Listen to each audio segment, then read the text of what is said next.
नाज़रीन, ईरान ने कहा है कि वो जंग के लिए भरपूर अंदाज के अंदर तैयार हैं और उम्मीद करते हैं कि ये जंग ना हो, लेकिन ईरान ने कहा है कि इसके खतरात जब वो हाईएस्ट लेवल के ऊपर हैं और भरपूर अंदाज के अंदर उनकी तैयारी है। रशिया का एक हाई लेवल डेलीगेशन जो वो मिडिल ईस्ट पहुंचा है।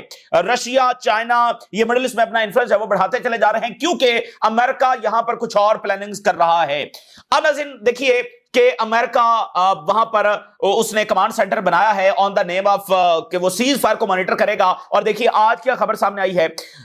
खबर यह है कि अमेरिका इजराइल में गजा के करीब नजीब डेजर्ट के अंदर सबसे बड़ी मिडिल ईस्ट की सबसे बड़ी बेस वहां पर बनाने जा रहा है। इससे पहले अमेरिका की जो सबसे बड़ी बेस है वो कतर के अंदर है। अब कतर से भी बड़ी बेस अमेरिका इजराइल के अंदर जो है वो बनाने जा रहा है और इसके साथ अमेरिका को दमिश्क के अंदर भी बेस चाहिए। तो ये सब जो है वो एक ग्रेट गेम के तहत हो रहा है और ये सब जो है वो इजरायली हेजेमनी को असर्ट करने के लिए जब वो किया जा रहा है। तो अब देखें ना कि इजराइल के रोजाना के हमले गजा में जारी हैं और अब अमेरिका वहां पर एक गारंटर के तौर पर और सीज फायर को मॉनिटर करने के तौर पर मौजूद है। लेकिन एक भी ऐसा दिन नहीं है कि गजा में हमले रुक गए हों, बल्कि जो रिपोर्ट्स आ रही हैं उसमें जो इजराइल इस वक्त भी डिस्ट्रक्शन करता चला जा रहा है और एक महीने पिछले के अंदर जो उसने डिस्ट्रक्शन की है वो बहुत ज्यादा है। जो जितनी खबरें आई हैं उससे भी कई गुना ज्यादा। आज बीबीसी ने भी उसके ऊपर जब रिपोर्ट जारी कर दी है। तो उधर रशिया ने यह कहा है कि यूरोप हमारे साथ जंग के लिए जो है वो तैयारी कर रहा है और ये बहुत ही खौफनाक है, ये कोई अच्छी डेवलपमेंट दुनिया के लिए नहीं है। रशिया ने कंफर्म किया कि यूरोप हमारे साथ बरह रास्त लड़ने की जो तैयारी कर रहा है। ऑलरेडी जंग तो यूरोप और रशिया की जारी है, यूक्रेन की जंग यूरोप की जंग है, तो लेकिन बरह रास्त जंग की तैयारी हो रही है। ये रशिया से आज स्टेटमेंट आई है। बेल्जियम ने फौज में मजीद भर्तियां जब करने का ऐलान कर दिया है। यूरोपीय यूनियन कह रही है कि यूक्रेन को वो हर सूरत यूरोपीय यूनियन का जब हिस्सा बनाएंगे। और उधर जो बहुत सारे यूरोप के मालिक हैं, ऑयल और गैस, खासकर गैस जो है वो खत्म हो रही है क्योंकि जो रशिया के ऊपर सैंक्शंस लगी हैं वो इंपोर्ट नहीं कर सकते, तो गैस वहां पर खत्म हो रही है। तो ये स्वेयर एनर्जी क्राइसिस वहां पर पैदा हो रहा है। लेकिन इस सब के बावजूद यूरोपियन एलीट जो है वो रशिया के साथ जंग को जारी रखना चाहती है। ना सिर्फ जारी रखना चाहती है बल्कि बरह रास्त जंग की तरफ चीजों को धकेल रही है। अब आप देखिए ना, जो यूक्रेन ने और बर्तानिया ने मिलकर एक फेक अटैक नेटो पर करने की जब वो कोशिश की, उसका बुनियादी मकसद क्या था कि रशिया ने नेटो के ऊपर अटैक कर दिया, उसके जवाब में क्या होता, नेटो बरह रास्त हमला कर देता। तो इससे पहले यूक्रेन ऐसे बहुत सारी एफर्ट्स कर चुका है। तो यहां पर यूक्रेन जो है वो नेटो और रशिया की बरह रास्त जंग करवाने के लिए पूरी कोशिश जो वो कर रहा है। तो सबसे पहले IAEA जो इंटरनेशनल इदारा है, जिसको ये अलाउ नहीं है कि वो इजराइल में जाए और वहां पर चेक करे कि उनका न्यूक्लियर प्रोग्राम कैसा चल रहा है, क्या उनके पास न्यूक्लियर वेपन्स हैं। तो IAEA को इजराइल में अलाउ नहीं है, लेकिन वो पूरी दुनिया में जा सकता है और खासकर ईरान में जाना तो वो अपना फर्ज समझता है और अपना राइट समझता है। तो IAEA ने मजीद एक प्रोवोकेटिव स्टेटमेंट जो है वो ईरान के खिलाफ जारी कर दी है और उसने कहा है कि ईरान हमें एक्सेस नहीं करने दे रहा और ईरान जब वो एक रिपोर्ट सबमिट करे जो उसके पास न्यूक्लियर मटेरियल है और जितनी उसकी फैसिलिटीज जब वो डैमेज हुई हैं, लेकिन इसने अभी तक हमें कोई इंफॉर्मेशन जब शेयर नहीं किया। इससे पहले ये बात साबित हो चुकी है कि ईरान ने जो इस इदारे को अलाउ किया तो कैसे इन्होंने जो ईरानियन साइंटिस्ट हैं उसकी इंफॉर्मेशन मोसाद को दी, कैसे उन फैसिलिटीज के हवाले से जो इंफॉर्मेशन है वो इजराइल और अमेरिका को डिलीवर की, जिसके बाद वो ये हमला करने में काबिल हुए कि उनके पास एग्जैक्ट जो लोकेशन थी और इंफॉर्मेशन थी और साइंटिस्ट को निशाना बनाया गया। तो अब IAEA ये चाहता है कि ईरान के पास जो 9,700 किलोग्राम यूरेनियम है उसका पता ईरान बताया कि वो कहां पर रखी हुई है। अब जरा अंदाजा करें, तो वो नहीं हो रहा। तो ये IAEA स्टेटमेंट इस तरह से जारी कर रहा है कि पूरा नैरेटिव और पूरी लेजिटिमेसी दे रहा है दोबारा से इजराइल को हमला करने के लिए। और इससे दरमियान जो है वो ईरान के जो यानी ये स्टेटमेंट आई है और ईरान की जो गवर्नमेंट स्पोक्स पर्सन है उनकी स्टेटमेंट आई है, we are prepared for all scenarios. Iran की गवर्नमेंट स्पोक्स पर्सन कह रहे हैं तमाम सिनेरियोस के लिए तैयार हैं एंड हम उम्मीद कर रहे हैं कि नो वॉर ब्रेक्स आउट, कोई जंग ना हो रीजन में, लेकिन हम तमाम सिनेरियोस के लिए तैयार हैं। जाहिर है Iran, Hamas, Hezbollah, Ansarullah, no one यहां पर जंग को बढ़ाना नहीं चाहते। ये जंग जो चली है इजराइल ही की वजह से चली है क्योंकि इजराइल फिलिस्तीनियों को, लेबनीज को, इस खित्ते के लोगों को राइट्स देने के लिए तैयार नहीं है, बल्कि एग्रेशन करना और एग्रेशन के जरिए एक्सपेंशन करना ये उसके बुनियादी डॉक्ट्राइन का हिस्सा है।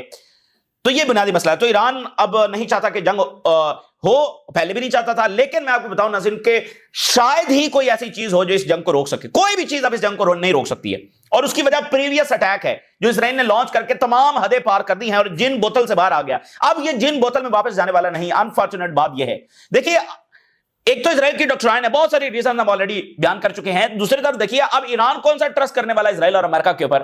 ایران تو اپنی طاقت بڑھاتا چلا جائے گا, ایران تو فائٹر جیٹس لے رہا ہے, ایران کل کو نیوکلیر کی طرف جا سکتا ہے, شاید وہ بنا رہا ہو, کچھ بھی ہو سکتا ہے, اب کچھ بھی پاسبل ہے. تو ایران تو اپنی طاقت بڑھاتا چلا جائے گا. تو ایک تو اسرائیل یعنی اس کی آلریڈی ایک ڈاکٹرائن ہے, اور اب جتنا ٹرسٹ بریک ہو گیا ہے تو ایران تو رکنے والا نہیں ہے. تو اس لیے یہ جن بوتل سے باہر آ چکا ہے, اور یہ جن جو ہے وہ بوتل میں واپس جانا ناممکن ہے. اس لیے یہ دوسری جنگ آج ہو کل ہو, کیونکہ دیکھیے آج ایرانی میڈیا نے ایک ڈاکومنٹری جاری کی ہے 12 دنوں کی جنگ کی, کہ کیسے ایرانین مزاج ہیں وہ برس رہے ہیں تل اویو میں اور حائفہ میں باقی جگہوں پر. مطلب ایک نظر پہلی بار ایسا ہو رہا ہے کہ اس نوعیت کا اٹیک اسرائیل میں ہو رہا ہے. ایسے مزاج جا کر ایک سپر سونک سپیڈ کے ساتھ جناب ان پورا ہلا کے رکھ رہے ہیں وہ تل اویو کو. تو یہ صورتحال تو آج تک اسرائیلیوں نے فیس نہیں کی, اس لیے ان کی دوڑیں لگی, اور چوتھے دن انہوں نے کہا کہ سیز فائر ہونا چاہیے. تو اس لیے یہ کوئی جنگ آسان نہیں ہوگی. لڑیں گے وہ صحیح, حملہ وہ کریں گے, سارا کچھ کریں گے, لیکن یہ ان کے لیے کوئی آسان نہیں ہوگی. تو بہت ساری پلاننگ وہ کر رہے ہوں گے, اساسینیشنز کے حوالے سے ایئر ڈیفنس ڈپلائی کر رہے ہوں گے, سارا کچھ کر رہے ہوں گے. لیکن ایران بھی بھرپور طریقے سے تیار ہے, اور جو پہلے اسرائیل اور امریکہ نے حملہ کیا اس کو بھی ایران نے مس کیلکولیشن ثابت کیا اسرائیل کی, اور اس کا خمیازہ اس نے بھگتا اسرائیل نے, تو اب بھی وہ بھگتے گا. تو بہرحال ایک براڈر وار جو ہے وہ آ رہی ہے, اور یہ اس ورلڈ آرڈر کے پرائے کے اندر ہے.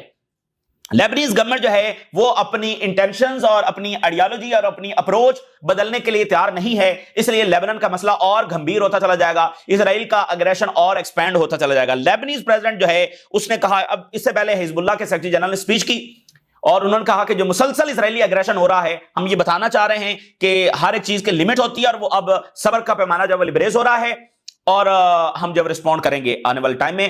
تو اب جو ہے وہ لیبنن کے پریزیڈنٹ نے کہا ہے کہ میں نے حزب اللہ کو انفارم کر دیا ہے کہ لاجک آف فورس جو ہے یہ نو لانگر افیکٹو ہے, اور ہمیں جو ہے وہ اپنی ڈائریکشن بدلنی چاہیے. یعنی وہ یہ کہہ رہے ہیں کہ حزب اللہ جو وہ سرنڈر کر دے, سادہ الفاظ میں. تو لیبنیز گورنمنٹ جو ہے وہ ظاہر امریکہ اور مڈل ایسٹ کے کچھ ملکوں کی مدد سے آئی ہے جو حزب اللہ کو ڈسارم کرنا چاہتے ہیں, اور وہ سمجھتے ہیں کہ اسرائیل ان کے لیے خطرہ نہیں ہے, ایران ان کے لیے خطرہ ہے, اور ریزسٹنس ان کے لیے خطرہ ہے. سو وہ اپنی ڈاکٹرائن میں چل رہے ہیں. تو ادھر سے ظاہر ہے کہ اسرائیل مزید آگے بڑھے گا, اس کے لیے تو یہ اگریشن مزید کرنے کا موقع ہے. تو صورتحال بہت زیادہ گھمبیر ہے لیبنن کے حوالے سے, کیونکہ وہاں پر سول وار کا خطرہ بھی موجود ہے. اب ذرا دیکھیے بلی تھیلے سے یہاں بھی باہر آ گئی ہے, جو امریکہ سیز فائر اور یہ سارے دیکھیں جنگیں کرواتے ہیں, اسلحہ بیچتے ہیں, ڈسٹرکشن کرواتے ہیں, پھر اچانک سے مانیٹر بھی بن جاتے ہیں, سالس بھی بن جاتے ہیں. کی رپورٹ ہے کہ امریکہ اپنی جو لارجسٹ بیس ہے مڈل ایسٹ کے حوالے سے وہ اسرائیل میں بنانے کی تیاری کر رہا ہے. ایک major project to establish new and permanent base, عارضی نہیں پرماننٹ بیس نجیب ڈیزرٹ میں یہ ہوگی, بالکل غزہ بارڈرز کے ساتھ, جس کے اندر 10,000 جو امریکی سولجرز ہیں ان کی اکوموڈیشن کا بندوبست ہوگا, اور comparable to the largest U S bases in Qatar and Kuwait. یہ سب سے بڑی بیس یہاں پر وہ بنانے جا رہے ہیں. اس میں رن ویز ہوں گے for all types of aircrafts, all types of, large logistic centre ہوگا, اور اکوموڈیشن ہوگی for long term personnel, and construction could take some years. آغاز ہو جائے گا, and establish military presence in Damascus. دمشق کے اندر بھی وہ بیس آ رہے ہیں, اور یہاں بھی. تو یہ سب کس لیے, پورے مڈل ایسٹ میں تو ان کی بیسز ہیں, ٹرکی میں وہ ہیں, گلف میں وہ ہیں, اور عراق میں وہ ہیں, شام میں وہ ہیں, ٹھیک ہے نا, جارڈن میں وہ ہیں. اب ان کو دمشق میں بھی چاہیے, اور اسرائیل کو تو امریکنز ہے وہ ایک aircraft carrier, land aircraft carrier کے طور پر دیکھتے ہیں کہ وہ جس کو موو نہیں کیا جا سکتا, تو ان کے لیے یہ ایک لانچنگ بیس ہے, ٹھیک ہے نا, ایئر کرافٹ کیریئر جو موو نہیں ہو سکتا, لیکن یہاں سے انہوں نے حملہ ہی کرنا ہے. دیکھیے جب سے اسرائیل قائم ہوا ہے یہاں سے حملے ہی ہو رہے ہیں ہمسایہ ملکوں کے اوپر, اور اب تو ہمسایہ ملکوں سے بھی بہت آگے, ایران تو ہمسایہ ملک نہیں ہے, اور پتہ نہیں اسرائیل کیا کیا مزید کوورٹ آپریشنز افریقہ میں اور کیا کچھ کر چکا ہے. تو آنے والا ٹائم مزید گھمبیر ہے, اور یہ جو 10 اکتوبر سے ابھی تک کا ہم ٹائم دیکھ رہے ہیں جسے سو کال سیز فائر کا پیریڈ کہا جا رہا ہے, اصل میں یہ نئی جنگوں کا منصوبہ ہے. تو امریکہ ایک گریٹ گیم کھیل رہا ہے, اور براڈر وے میں یہ چائنا کو کنٹین کرنے کی کوشش ہے, مڈل ایسٹ سے اس کو نکالنے کی کوشش ہے, لیکن رشیا اور چائنا بھی پوری طرح سے یہاں پر ایکٹیو ہیں. آج دیکھیے کتنا بڑا وزٹ ہو رہا ہے. رشین جو ہائی لیول ڈیلیگیشن ہے جس کی سربراہی جو ہے وہ سرجائی شوگو کر رہے ہیں,